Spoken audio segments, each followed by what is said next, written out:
ကျွန်တော်ပြောတဲ့ဥဒိုင်းကကျွန်တော်တို့ဆောင်းနေပြည်ပြည်တော်မှာတောင်တော်မှာစစ်မှုထမ်းတဲ့ဥပဒေကလူငယ်တွေအတွက်ဘယ်တော့ထိခိုက်နေတဲ့ထောက်ထားမှုဖြစ်ရပါမယ်ဟုတ်လားအဲ့ဒီတော့ဥက္ကရာကြီးအဲ့ဒါကိုဘယ်လိုလုပ်ပေးနိုင်လဲအဲ့ဒီဥပဒေကတော့ဘာကြီးပုံချိန်ကဥပဒေထဲမှာပါတယ်စစ်မှုထမ်းတဲ့ဥပဒေကအတွက်ပယ်ပြလို့တော့မရဘူးဒါပေမဲ့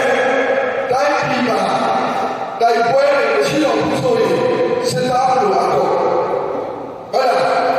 စစ်သားအလကားတွေထူထောင်နေတာမဟုတ်ဘူးတိုက်ပွဲရှိလို့စစ်သားဆိုတာ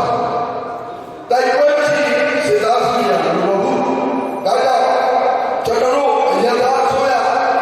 ဟုတ်လားတော့ဒါခင်းနေမှာတက်လာရင်ငြိမ်းချမ်းရအောင်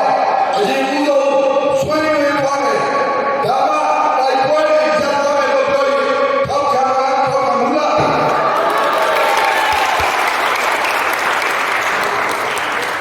ကျွန်တော်အရင်ကစစ်အစိုးရကိုမကျေနပ်တာကျွန်တော်တက်လာတဲ့အရာသားအစိုးရကိုမကျေနပ်တာမဟုတ်ဘူးဟုတ်လားဒါကြောင့်အရာသားအစိုးရတက်လာရင်ဟုတ်လားတိုင်းပြည်နဲ့ဆွေးနွေးနေနိုင်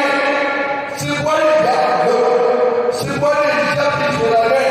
စစ်မှုထမ်းတဲ့လူတွေဘယ်လိုအားလို့ဥပဒေအရအဲ့ဒီဥစ္စာတွေအားလုံးကျွန်တော်တို့ကလူတော်လဲတာစစ်မှုထမ်းဥပဒေကိုရွှေ့ဆိုင်လိုက်တာဖြတ်ပြီးတော့မရဘူးဘာလို့လဲဆယ်ကြီးရွှေ့တယ်အားကြီးရွှေ့တယ်ရွှေ့ဆိုင်လိုက်တာဒါကြောင့်ငြိမ်းချမ်းရေးကိုလည်းလုပ်ပေးမယ်စာဝတ်နေပြည်တယ်အောင်လည်းဂရုပေးတယ်ဒါကြောင့်ကောင်းသူလည်းမပေါ်လို့မဲပေးကြပါလို့ပဲတိုက်တွန်းလိုက်ပါဗျာ